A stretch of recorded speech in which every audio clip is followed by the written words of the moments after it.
a lot of tourism now is in Bali. Okay. Do you want to get it to more to Lombok or to Sumbawa or other islands? Do you? No. Can you put your microphone closer? Yes. Yeah. You hear me better? Yes, I can hear you better now. Okay. You hear my question or not? No. Can you repeat? The tourism now is a lot of in Bali. And do you want to get the tourism more to Lombok, Sumbawa or other islands? Sure. Yes? Yes, we would like to do that. No. No, you don't want to do that. No, that's not my, like, do you have an idea? Okay, sure. Is that your question? Yes. Sure. How long have you been in Bali? Now for almost 6 months. 6 months. Do you enjoy? Sorry? Do you enjoy Bali? No, I haven't been a lot to Bali. But you've been here. More to Java and Sumbawa. Sumbawa. How do you like Sumbawa? I love it, really, yes. Beautiful. Yeah. I think, saya jawab untuk beliau ya. I think I'd like to see more tourists visiting islands across Indonesia, not only in Bali. Yes, Bali is an entry point for so many people across the globe. When they hear the word Bali, they imagine the beauty of nature and culture. Both are provided in Bali. But in fact, there are so many beauty of Indonesia in this emerald of our equator, which is called Indonesia. And so many islands, as you know, which provided nature and culture, including in West Nusa. Insyaallah. Sumbawa Barat ya. Dia bilang kalau bisa nanti berkunjung ke Sumbawa Barat katanya. Ada yang dari Sumbawa enggak di sini? Ada ya. Oke, siap. Yuk.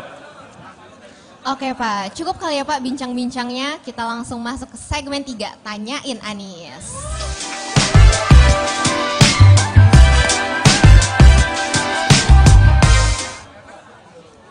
Oke, aturannya masih sama dengan Desak Anies sebelumnya. 1 orang, 1 pertanyaan dan durasinya hanya 1 menit. Lebih dari itu akan saya cut ya. Oke, tunggu. Turun dulu semuanya, turun.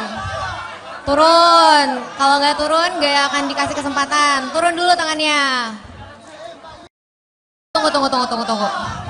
Turun dulu semuanya, turun. Kalau nggak turun, nggak akan dikasih kesempatan. Turun dulu tangannya. Oke, turun dulu. Turun ya. Dalam hitungan 1 yang ketiga akan saya tunjuk. 1. Oke, tenang. Belum. 1. Sebelah sini dulu ya, sebelah sini. Boleh yang pakai alma mater? Ya. Tes. Silakan.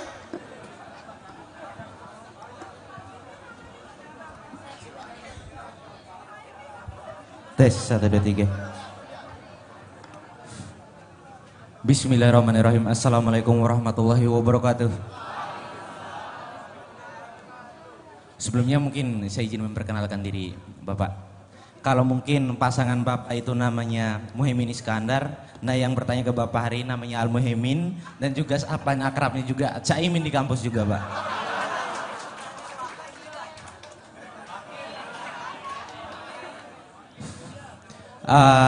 Saya berasal dari kampus Politeknik Medika Farma Husada Mataram dan sekarang menjabat sebagai Presiden Mahasiswa Politeknik Medika Farma Husada Mataram. Jadi saya ingin mempertanyakan Pak, mungkin langsung kepada poinnya langsung. Kemarin mungkin pada saat debat kandidat capres kemarin yang pertama menyinggung terkait dengan permasalahan IKN. Nah mungkin Bapak telah menghadirkan tuh beberapa gagasan terkait dengan solusi terhadap IKN ini sendiri. Kemudian yang selanjutnya mungkin saya langsung kepada poinnya. Kalau dilihat-lihat barang ini kayaknya agak sensi untuk Pak Anies itu sendiri terhadap penilaian Bapak terhadap IKN.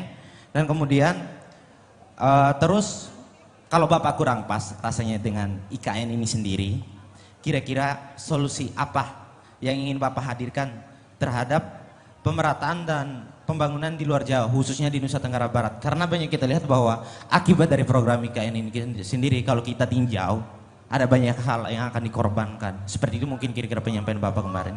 Demikian. Ya. Jadi terima kasih. Siapa? Haimin. Oh, keren juga. Haimin. Jadi gini, Bung Haimin. Ini soal sumber daya yang kita miliki. Kita punya sumber daya yang terbatas, yaitu namanya anggaran. Lalu kita punya kebutuhan yang banyak. Pertanyaan kita, dengan sumber daya terbatas, kebutuhan yang banyak, yang mana yang mau dibiayai? Oh, kita punya keinginan A, B, C, D, tapi keinginan itu belum tentu kebutuhan. Betul tidak? Nah, menurut kami yang harus dibiayai sekarang adalah yang menjadi kebutuhan. Pertanyaan kemudian, apakah membangun kota baru itu kebutuhan? Belum, itu keinginan iya, tapi kebutuhan tidak ada kebutuhan itu. Di sisi lain, bukan hanya masyarakat di luar Kalimantan, di Kalimantan sendiri ada kebutuhan membangun jalur transportasi antar kota se-Kalimantan. Ada kebutuhan memperbaiki sekolah-sekolah rusak se-Kalimantan. Ada kebutuhan membangun puskesmas di setiap desa dan kecamatan se-Kalimantan. Jadi dari Kalimantan sendiri itu banyak kebutuhan mendasar belum tercukupi. Apalagi bila kita masukkan yang di luar Kalimantan. Di Nusa Tenggara masih banyak PR yang harus kita lakukan. Karena itulah kenapa saya melihat alokasi anggaran kita itu sebaiknya digunakan untuk kebutuhan-kebutuhan yang urgen, kebutuhan-kebutuhan mendasar, supaya bisa dirasakan manfaatnya oleh orang banyak. Tapi kalau kita membangunnya hanya satu titik, satu kota, yang merasakan manfaat adalah aparatur negara. Yang nanti menikmati gedung-gedung itu siapa? Aparatur negara, bukan rakyat. Karena itulah kami melihat dana ini jauh lebih banyak, lebih baik bila dimanfaatkan untuk kepentingan rakyat banyak. Dan saya terima kasih Bung Haimin sepaham soal itu. Terima kasih. Thank you. Ada tanggapan balik nih Kak atau gimana? Cukup. Cukup. Makasih ya Bung Haimin ya. Kirim jaketnya Pak, boleh minta? Nanti dah.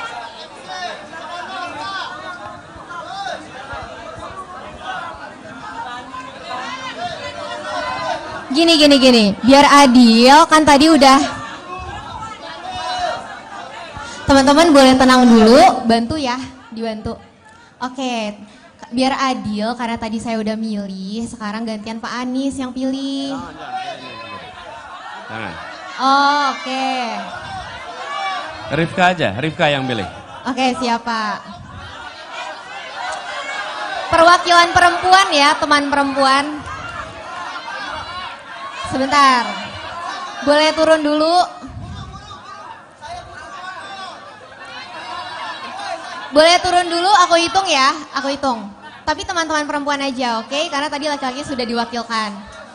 Dalam hitungan 1 yang ketiga. 1. Belum. 1. Boleh ibu yang di belakang pakai jubah ungu? Ya.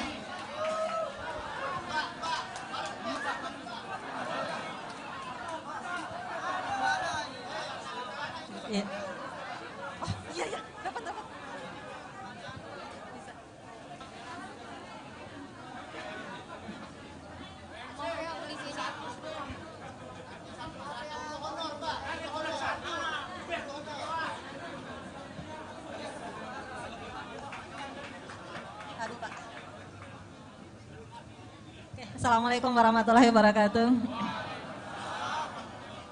Kayaknya saya mimpi bagus tadi malam sehingga saya bisa dapat kesempatan.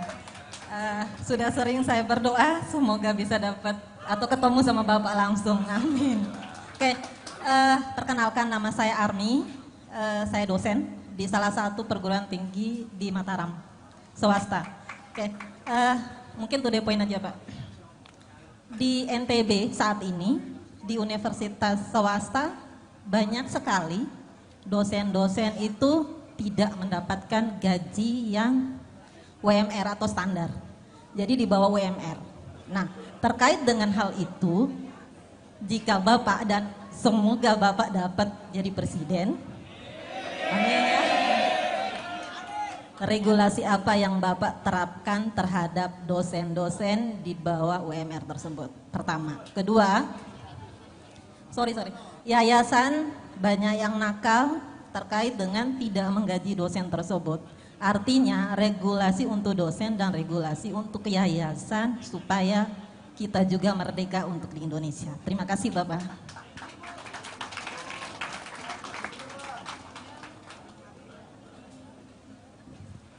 Bu Armi, terima kasih. Ibu dosen, mengajar apa Bu? Akuntansi. Mengajar akuntansi. Alhamdulillah. Gini Bu, jadi di dalam hubungan industrial, hubungan antara pemberi kerja dengan yang bekerja, itu ada aturannya.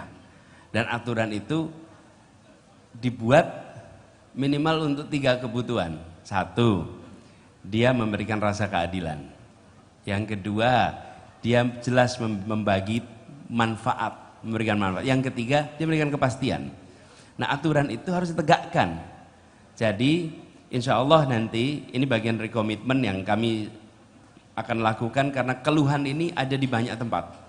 Bukan hanya di NTB, di banyak tempat. Dan bukan hanya kampus. Banyak pemberi kerja tidak menjalankan kewajibannya dengan baik, dengan memberikan 1, upahnya di bawah UMR. Yang kedua, pembayaran upahnya tidak dilakukan dengan tertib. Yang begitu insya Allah jadi prioritas untuk ditertibkan. Ya, oke, makasih. Ya itu, sama kan ditertibkan? Ya, oke. Makasih ya Bu Armi.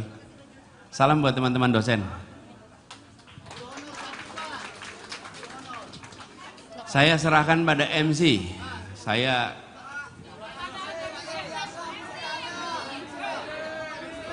Satu lagi kali ya Pak, terakhir Pak. Oke. Petani. Oke, boleh silakan. Ya.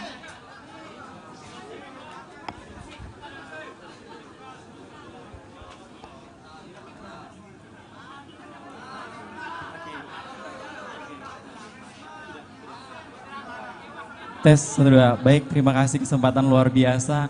Rasanya wow. Jadi saya datang di sini sebagai petani muda, Bapak.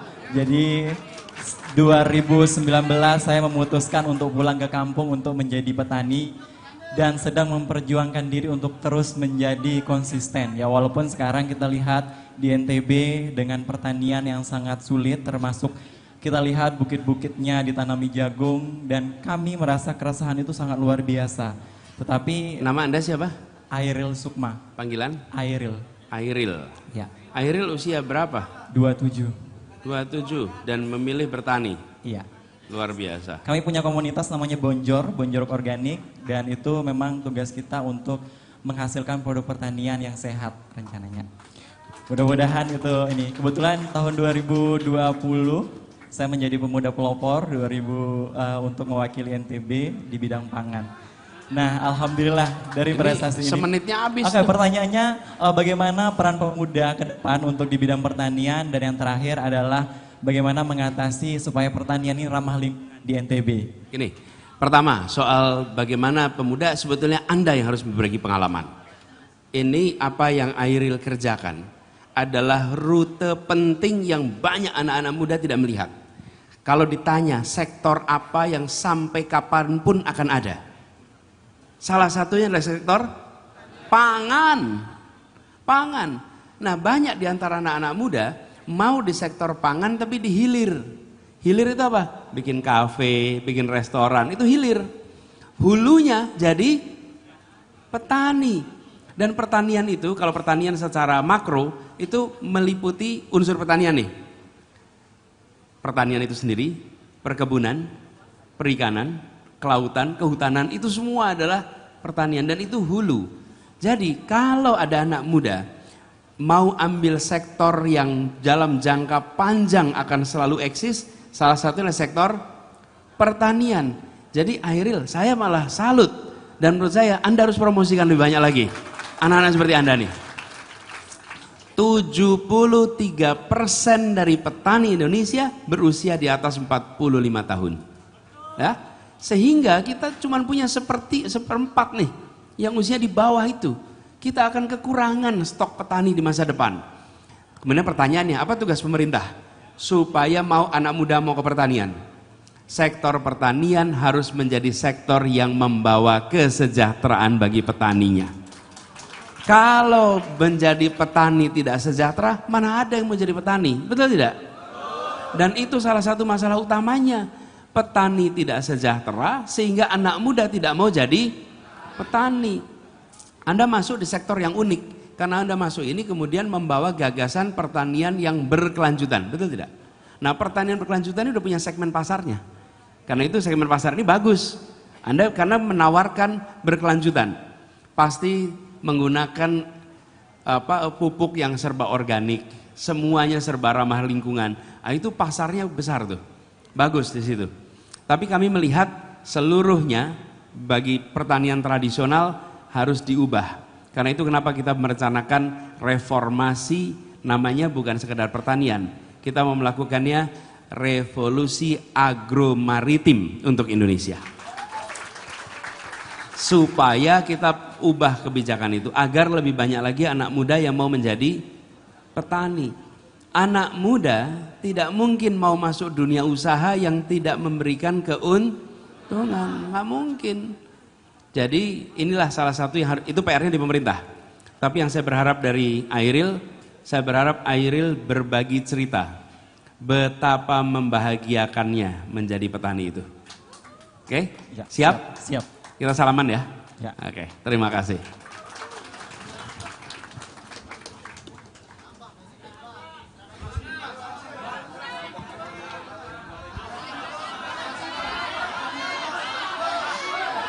Teman-teman boleh tenang dulu. Kita ngejar waktu ya karena Pak Anies sudah harus kembali lagi nih. Kasih satu lagi nggak apa-apa. Satu lagi boleh. Oke. Perempuan atau laki-laki Pak? Terserah. Boleh yang pakai kemeja hijau, iya.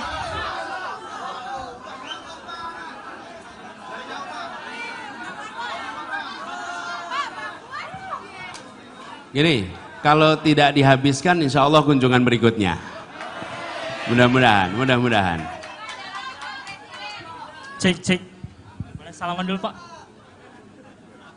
Oke, Assalamualaikum warahmatullahi wabarakatuh. Nama saya Ramdan Zulfa Pak. Saya bukan paman sih. Saya mahasiswa semester 5 di Fakultas Hukum Universitas Mataram. Baik Pak, ini merupakan kesempatan ketiga bertemu dengan Pak Anies. Sebelumnya saya ketemu di Lombok Tengah, di Pondok Pesantren Kamarul Huda Bagu, saya warga sana. Kemudian saya juga ketemu di Jakarta, saya merupakan perwakilan NTB di acara Bawa Ide. Oke Pak, yang jadi pertanyaan saya Pak, saya coba melihat, kebetulan saya juga pelaku wisata di NTB, saya membuka data dari Jadesta, Jaringan Desa Wisata, di sana tercantum 4.790 desa wisata di Indonesia. Kemudian di NTB sendiri terdapat 324 desa wisata. Kalau kita presentasikan itu 50% desa yang ada di NTB itu merupakan desa wisata Pak. 50% desa wisata. Kemudian Gubernur NTB meng-SK-kan 99 desa wisata. Teman-teman pelaku pariwisata, baik itu yang memiliki marketplace, kemudian startup, mereka mempunyai satu keraguan Pak. Apakah program desa wisata ini akan dilanjutkan oleh Bapak nanti jika terpilih? Kemudian jika Bapak terpilih, terobosan apa yang akan Bapak tawarkan dan komitmen apa terhadap desa wisata ini? Karena desa wisata ini sangat dirasakan oleh masyarakat desa Pak. Contohnya apa? Contohnya, saya kebetulan Pak pengelola desa wisata di Bilebante namanya Pak. Kemarin di bulan kemarin ini kita mendapatkan penghargaan dari UNWTO Best Tourism Village. Waktu Mas. Bagaimana Pak komitmen Bapak jika terpilih? Terima kasih Pak.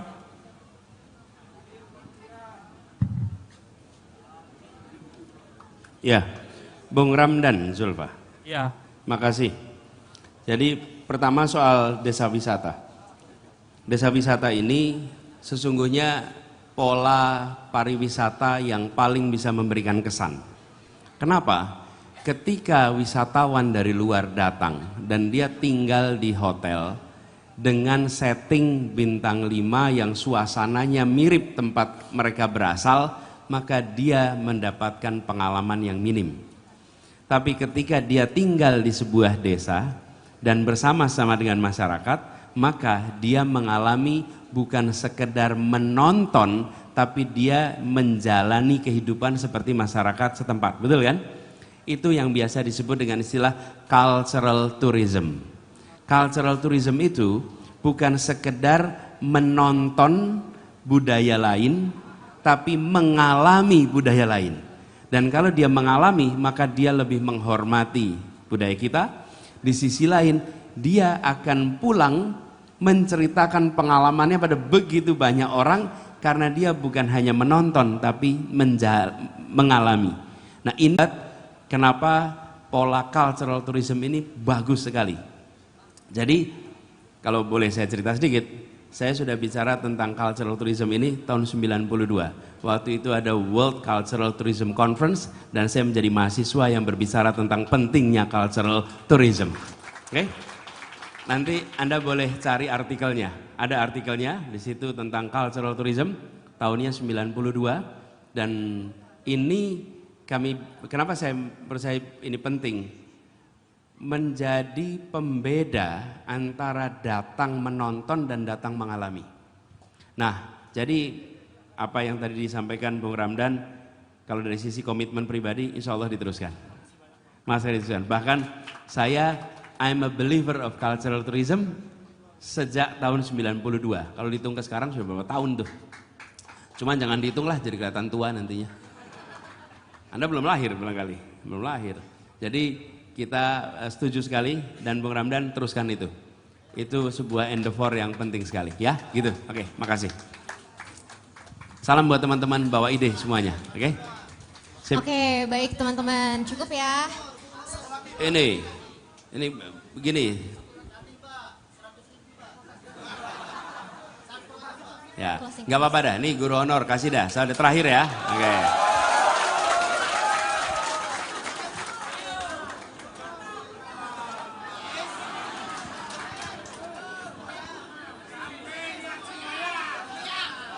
C1.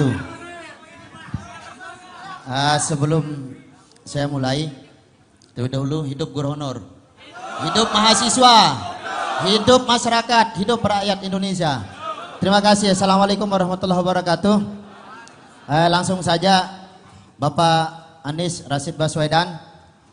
Nama saya Mus Mulyadi, asal Lombok Tengah paling selatan, Pak Anies, Semoyang. Ya ada di sini, Semoyang. Kebetulan saya adalah salah satu guru honor, Pak Anies. Saya mengabdi di madrasah itu mulai dari 2009, Pak Anies. Sudah beranjak 14 tahun, belum jadi guru paling gede P3K. Seperti itu, Pak. Ya, yang jadi langsung saja yang jadi pertanyaan saya di sini, Pak Anies, atau himbauan mungkin ini sifatnya, mudah-mudahan Bapak Anies diijabahkan oleh Allah Subhanahu wa taala sebagai presiden dan Caimin sebagai wakil presiden 2024-2029. Kami prihatin yang guru honor ini, Pak Anies.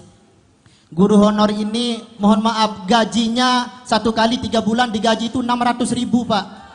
600.000, Pak. 200.000 1 bulan, kurang malah. Ya. Keinginan kami mewakili teman-teman guru honor yang ada di Nusa Tenggara Barat terutama, Pak Anies, supaya kami itu disetarakan sama teman-teman guru yang mengajarnya di sekolah negeri, Pak Anies. Yang sekolah negeri ini mohon maaf, dia itu bisa P3K, Pak Anies. Kami yang honornya di swasta, yang mengajarnya di sekolah swasta atau di madrasah, tidak bisa di P3K-kan, Pak Anies. Tidak bisa di P3K-kan. Memang itu sudah aturan dari atas. Itu, Pak Anies, tidak bisa itu. Ya, dari pusat. Nggak bisa, nggak tahu aturannya seperti itu, Pak Anies. Aturnya seperti itu. Terkecuali sekolah yang swasta, yang madrasah, yang negeri baru bisa. Yang negeri saja bisa, Pak Anies. Kami yang swasta nggak bisa, Pak Anies.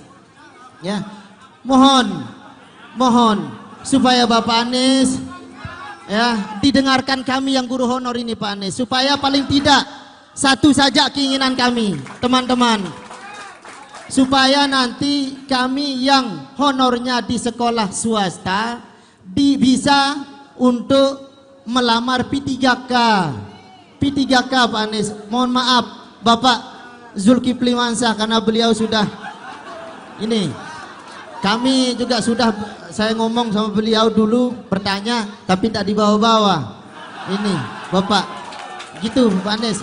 Karena begini, mohon maaf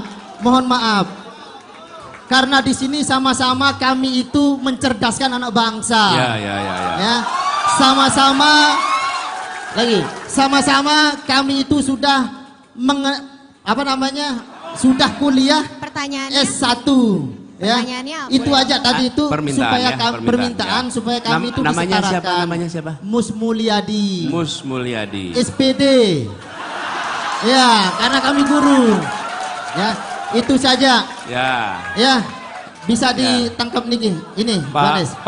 Ya, sebelum makasih. saya tutup dulu Pak Anies, berikan saya kesempatan untuk menyampaikan bukan pantun.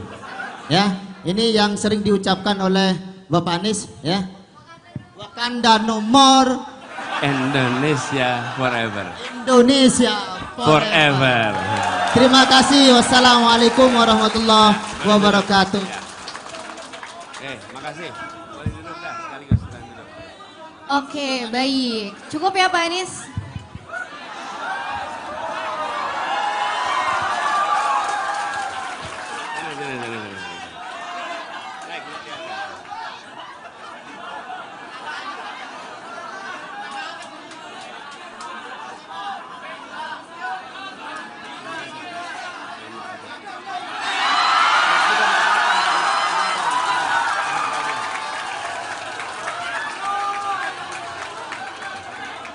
Oh ya betul. Bener-bener ya. Jangan sampai ada rugi ya gitu ya. Oke. Gimana Pak? Cukup Pak? Oh keren. Keren ya Pak, mantap. Kenapa? ucapannya. Pak Mpus Mulyadi, terima kasih. Pak Mpus ini sudah menjadi guru 14 tahun. Mengajar dengan gaji yang sangat minim. Dan tetap mengajar. Istiqomah. Kita sampaikan terima kasih insya Allah pada beliau, nanti segera dituntaskan statusnya ya. Tapi tepuk tangan dulu buat beliau nih Pak Mus. Gini teman-teman, kita miris ini melihat anggaran tidak ada untuk guru honor. Di sisi lain kita alokasikan anggaran begitu besar untuk membangun kota baru. Betul tidak? Itu yang saya sampaikan. Di mana letak prioritas kebutuhan kita? Kita tadi sampaikan, kita ingin membangun kualitas manusia. Berarti kita harus memastikan guru bisa fokus mengajar. Syaratnya dia bisa fokus mengajar, pendapatannya harus cukup.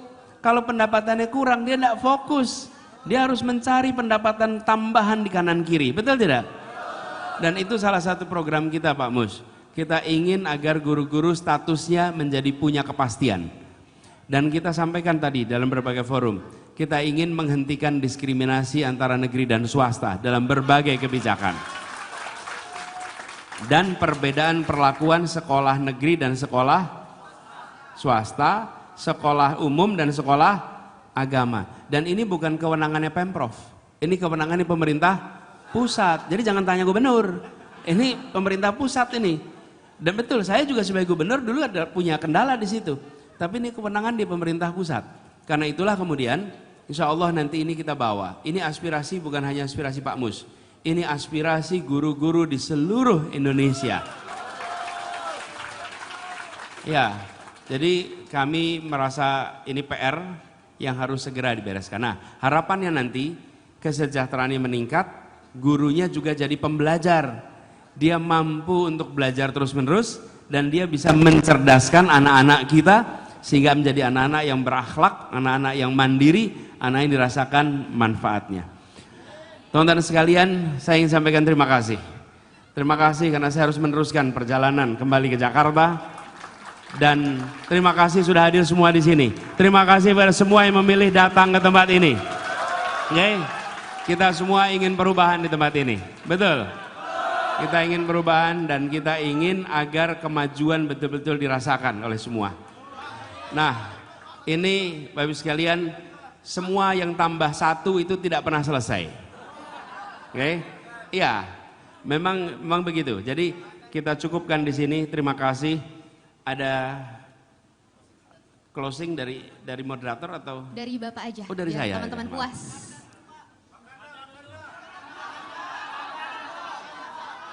Ya, puas. Ya, sebelum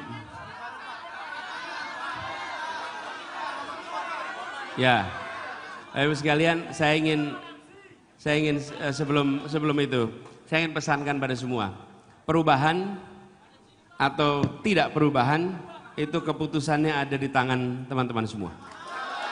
Oke? Anda yang muda, Anda yang memiliki masa depan.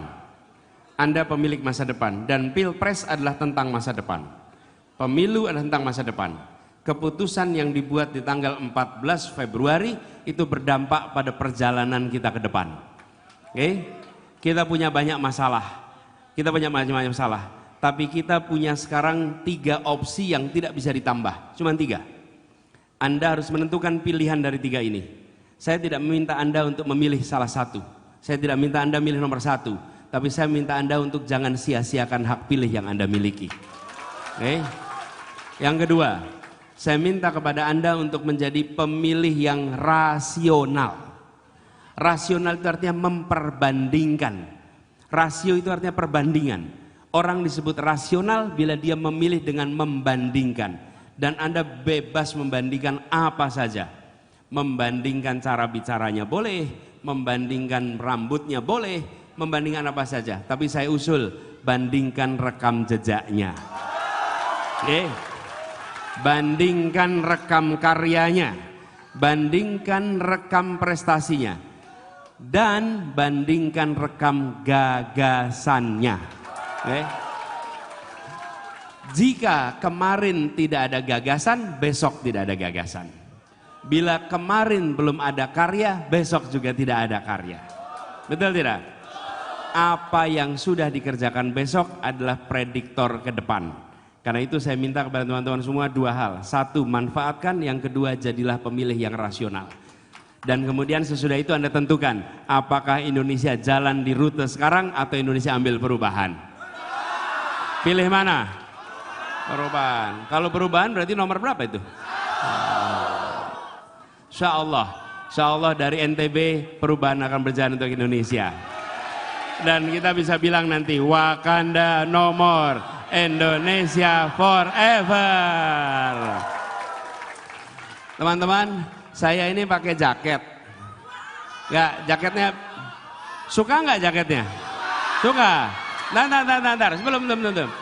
Saya mau tunjukin yang bikin jaket saya. Belum apa-apa udah saya gitu. Saya mau tunjukin Ciki Fauzi. Panggil.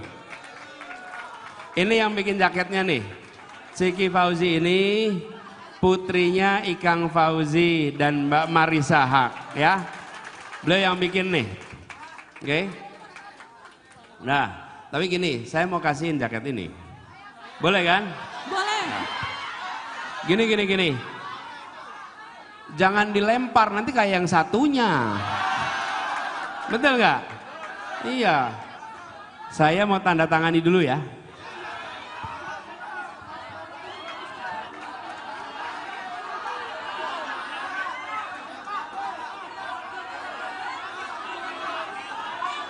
Teman-teman mohon tenang ya, mohon tenang.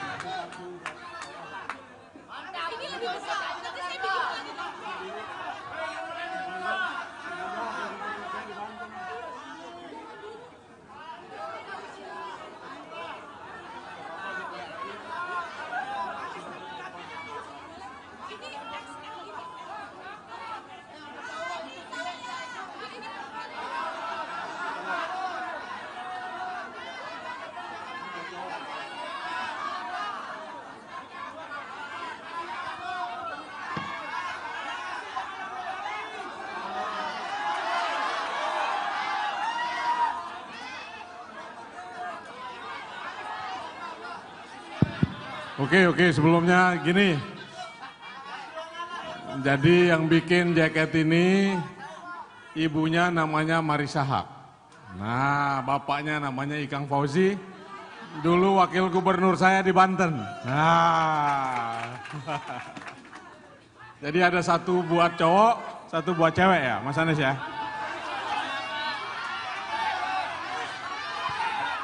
Nah, baru kita pusing sekarang.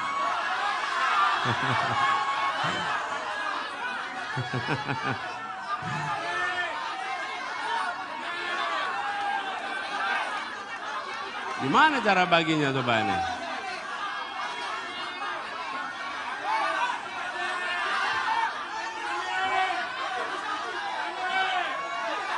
Gini.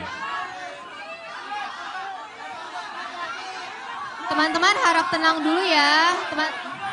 Oh. Ini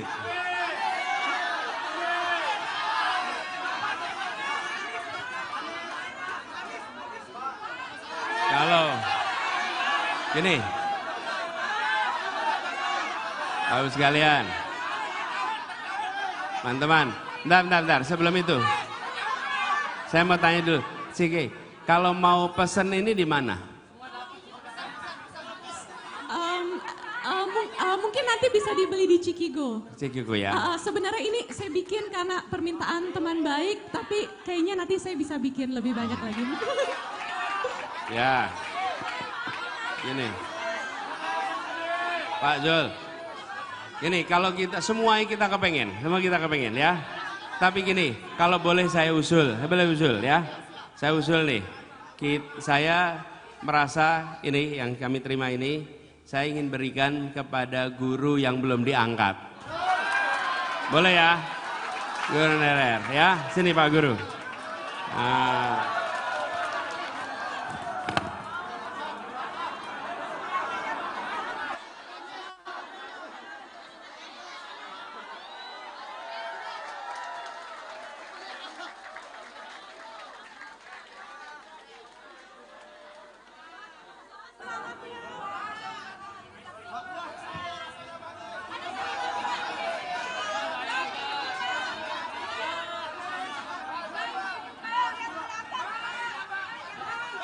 Yang